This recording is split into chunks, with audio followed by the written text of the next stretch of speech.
got a long way to go.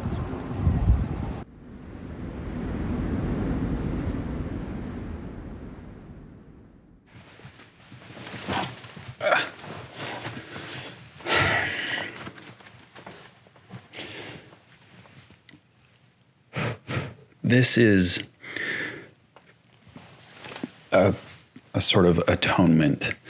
Almost a year ago, Ethan and I made our first joint trip to Great Sand Dunes National Park in Colorado so he could surf the dunes. And it was a monumental fuck up on my part. Long story short, we brought the wrong kind of board. So the second he set it down, his ass hit the sand like Velcro. He was so disappointed that he wanted to cut the trip short. But I promised him that one day we would come back and I would make it right. And I almost fucked up again. Except for the potato in the sand. Let's go back to Colorado.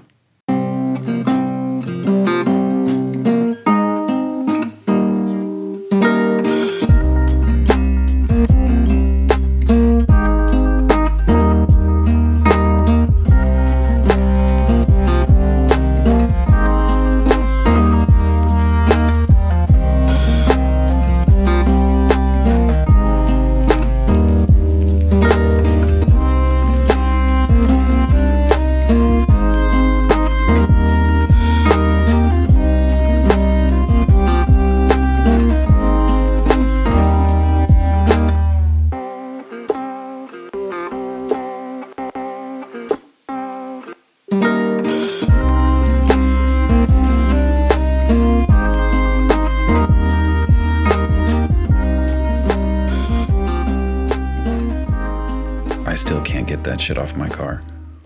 I knew this trip was initially going to be a little break from reality, at least for the first half. My friends Amanda and Adam lent me their gorgeous little mountain cabin in Silverthorne, Colorado for the week.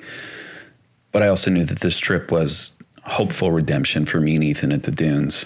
I also know trips like this on the surface seem like another semi-vacation road trip that he doesn't really want to even entertain the idea of because it means 12 hours in the car each way. But for me, our time is about to expire. He's almost 16, so making the time before he's gone out into the world, well, there just isn't much of it left.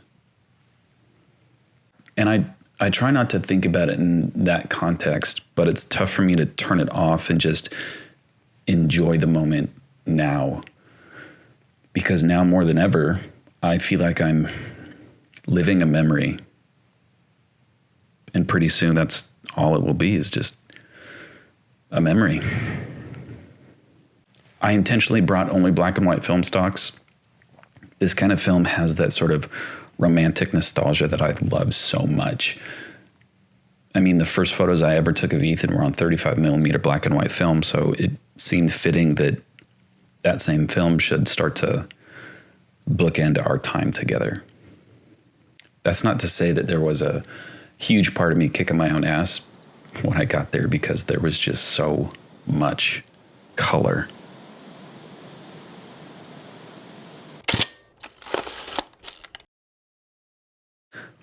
I had just driven 13 hours straight from Dallas, where it was in the triple digits, to step out of my car where it's maybe 70 degrees and there's a wind that just smells natural.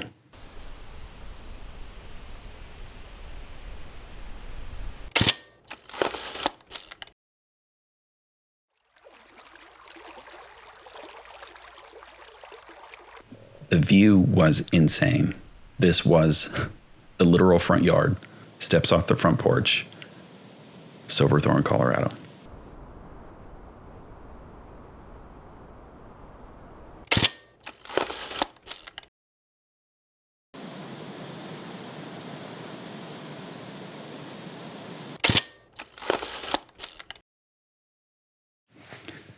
Ethan was at a track camp for a week at the Air Force Academy in Colorado Springs, and I was able to work remote.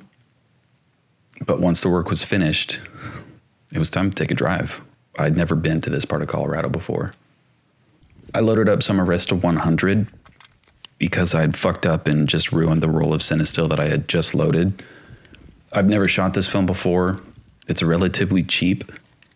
It's actually very cheap for film, about $6 a roll, which sometimes puts me off. Film, in my opinion, is one of those you get what you pay for products. And more often than not, cheap film will give you cheap results. Found this old Forest Service road that had these really sort of hauntingly beautiful Yellowstone train station kind of feels.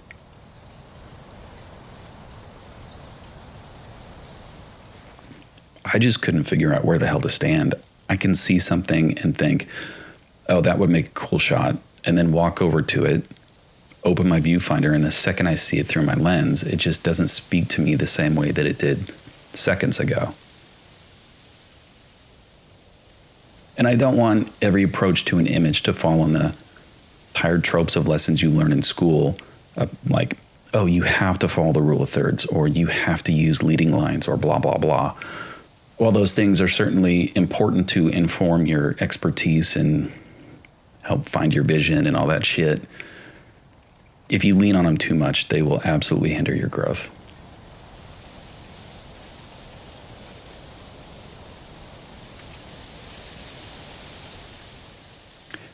And I also don't want to alter a setting to make my photograph subjectively better in some way.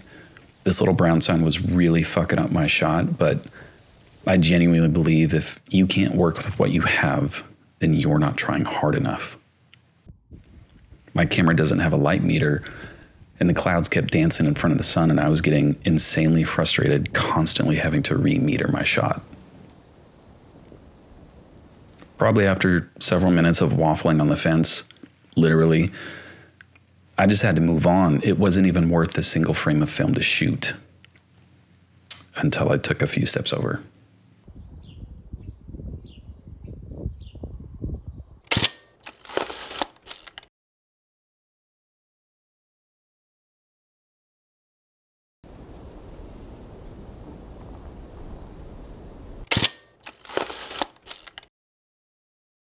Pulled over on the side of the road to see if another scene was worth photographing, and just as I got my meter reading, and just as I started to take focus, this guy in a four-wheeler rode right past me, straight out into the field, dead center of the frame. Just stopped.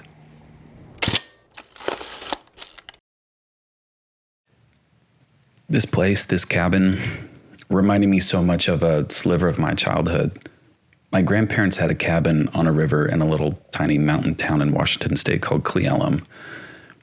And it's strange. I don't know if it's being in a place like this or the way the wind sounds in the trees, but just being present here reminds me so much of then. But there's a lot that comes flooding back about the time that you no longer have.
Unfortunately, time at the cabin had to come to an end. And I had noticed over the days at the cabin that there was this weird kind of ethereal phenomena. And I could be wrong, but I'm pretty sure it's cottonwood seed, but it just drifted like snow on a summer day. This day just happened to feel a little Stranger Things. Tried to find a shot on the way from Silverthorne to Colorado Springs.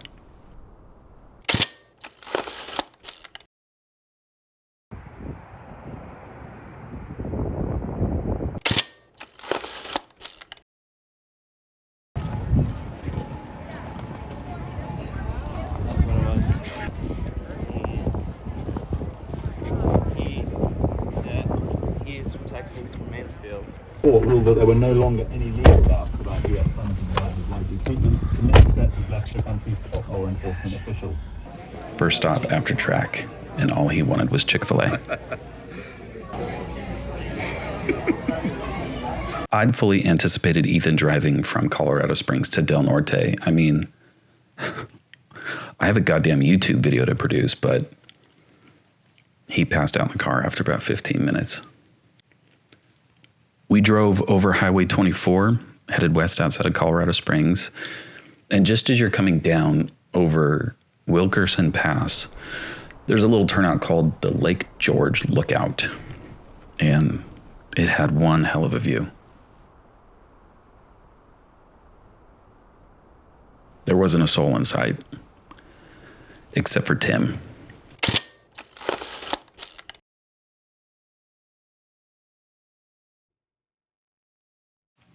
I was standing out on a rock and I shot a few frames, turned around to walk back to the car, and noticed that there was a guy walking straight towards me.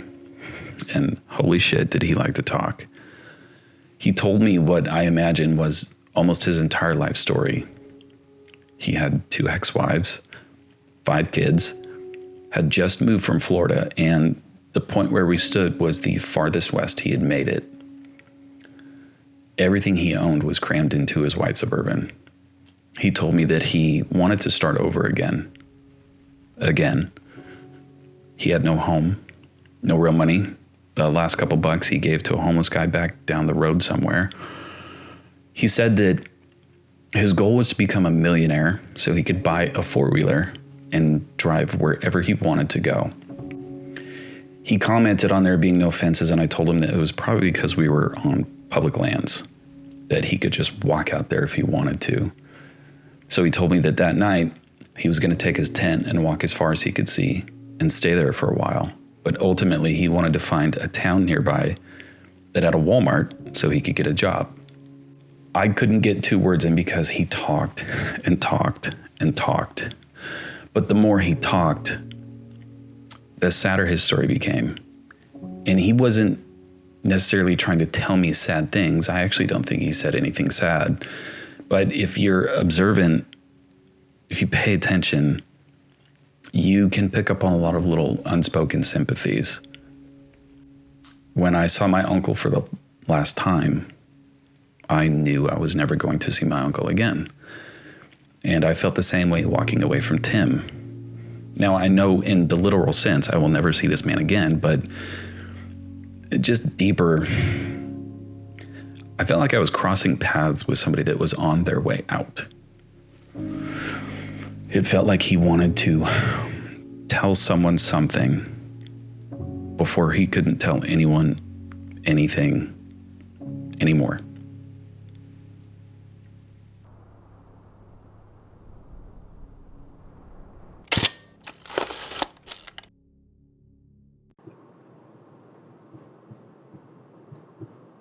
We finally made it down the San Luis Valley to Del Norte, Colorado.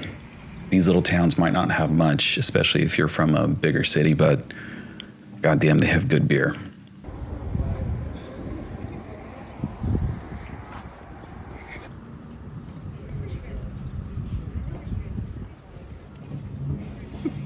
It's weird. Mondo Duplantis had just broken his own world record, and Ethan could not wait to show me. I got a long way to go. Ethan has been working me for years to take pictures, and I've done it to myself. I used to have to trade rolls of film for Legos, and now I have to trade single frames of film for video games. I was not about to let his ass forget that he traded me a video game for a frame. The catch was it couldn't be taken until we were in Colorado. So I cashed in.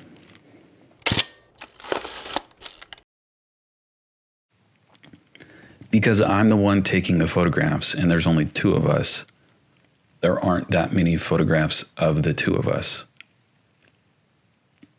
I'm trying to change that while I still can. The trip here the year before, we got really lucky with a parking spot at the dunes. And if you don't get there early, or if you're not insanely lucky, you were in for one hell of a hike. We decided the night before that we were going to get up early exactly for that reason. It had been raining off and on, and we actually drove through some pretty gnarly storms on the way down. And when we woke up, it had been raining.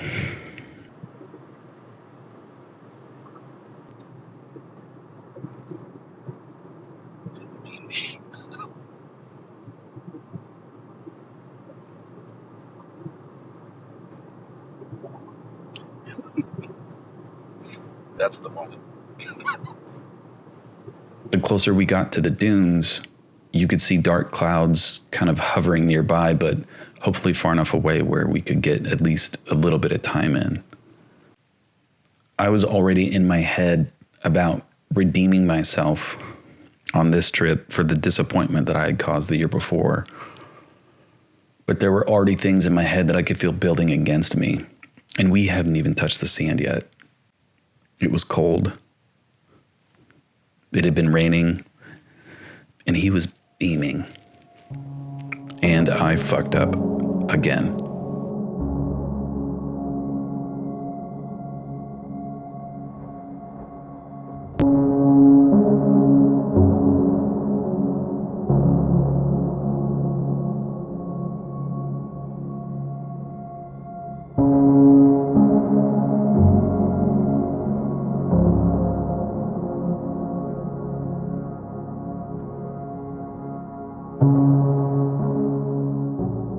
I made him take a couple frames before I set him loose.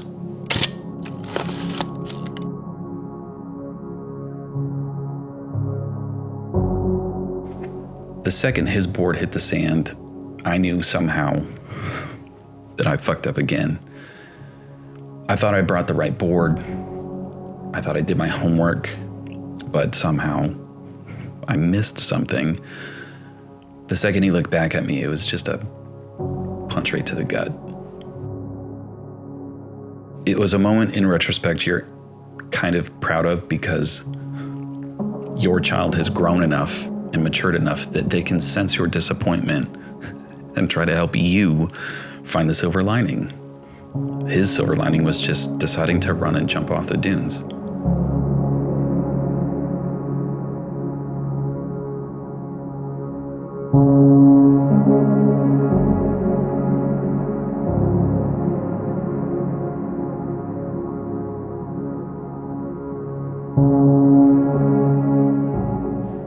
There was a family next to us that Ethan walked over to and asked the guy how they were making it work. They were waxing their boards. We had no wax.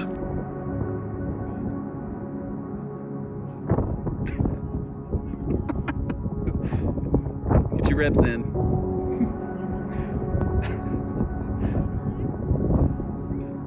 One-handed.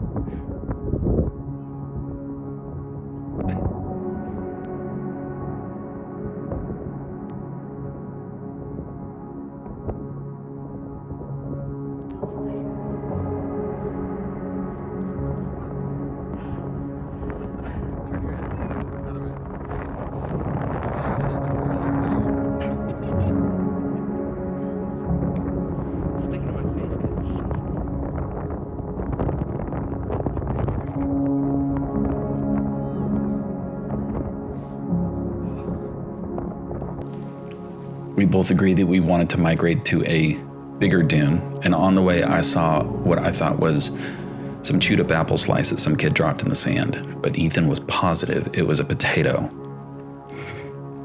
When we made it to our new bigger dune, Ethan gave boarding one final fruitless try. When he was at the bottom of the dune, I saw his head whip around and he just yelled, "That's not a potato!" Somebody dropped their wax.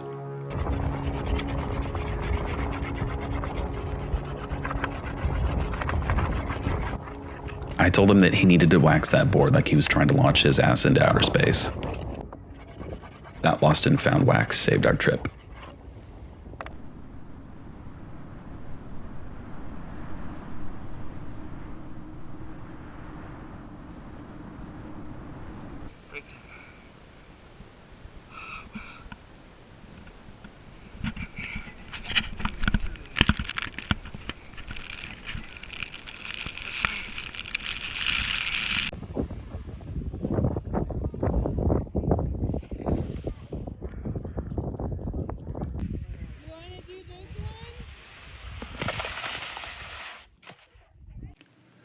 Once he got the hang of the bunny slopes, like the little devil on his shoulder, I suggested that we move to the biggest, steepest dune we could see.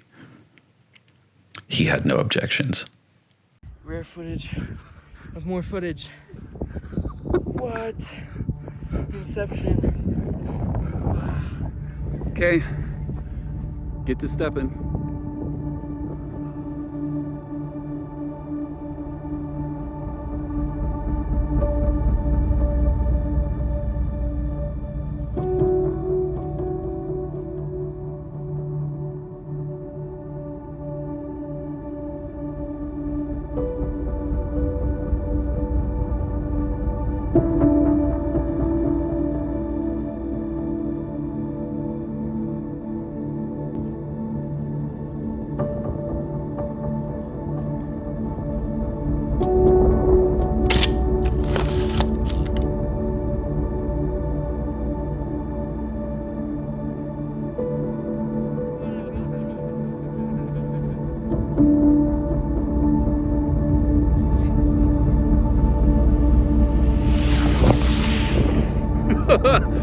I genuinely thought you were gonna hit me. I thought I was too.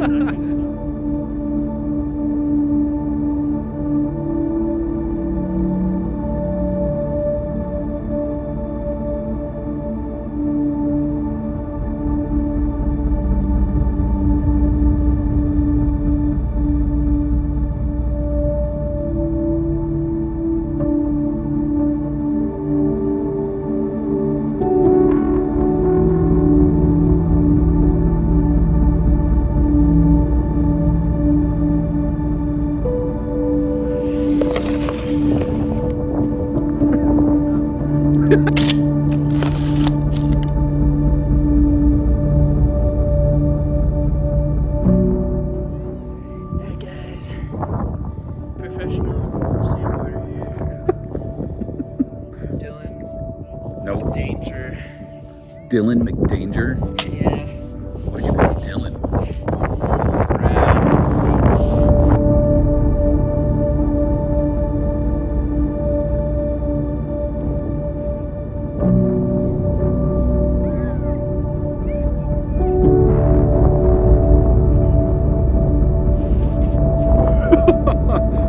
What time is it?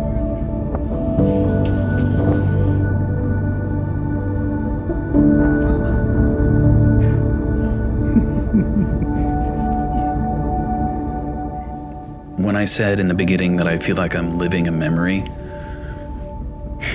this is it.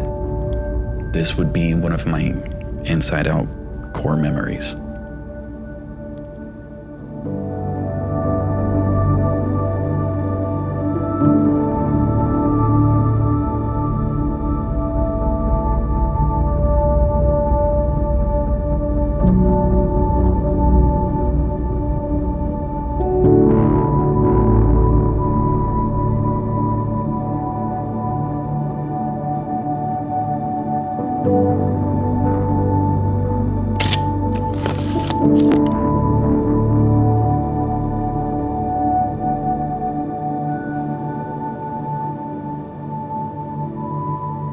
Every time I come here, I stop and I take a photograph of the same thing or the same location. This trip was no different.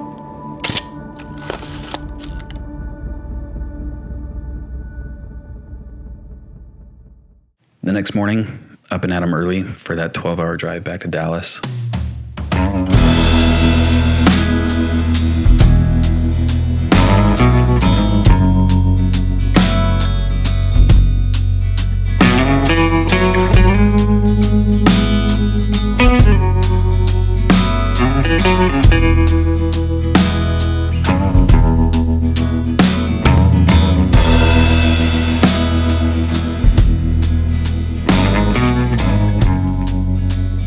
From the dunes to Dallas, there's really nothing minus a pit stop in Childress or Trinidad or Amarillo or Wichita Falls. The road is checkered with these little one-stop sign ghost towns that when you're passing through, it's hard to think that people actually live out here, but somehow they make it work. This is the town of Channing, Texas, population 363.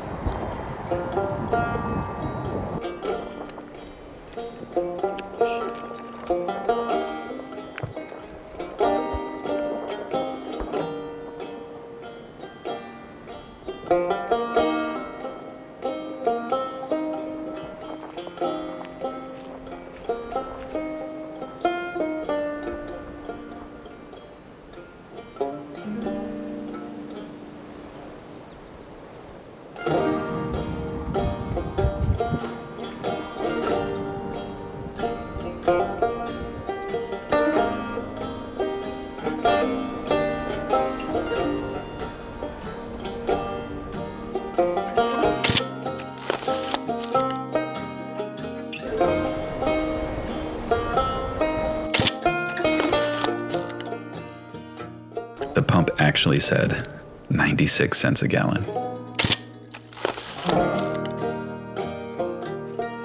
The last stop I normally make is this derelict auto body shop in, I still can't pronounce it, Chillicothe, whatever, Texas.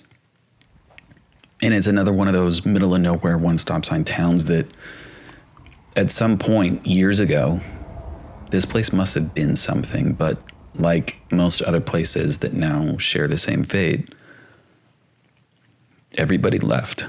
I feel myself overheating.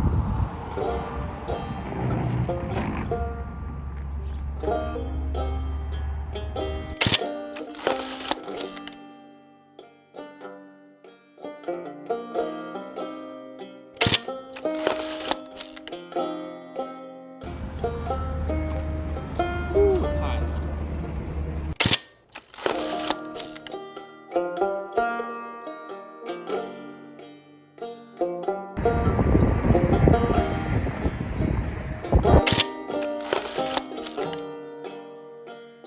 I don't know how many more times I'll stop here in the future.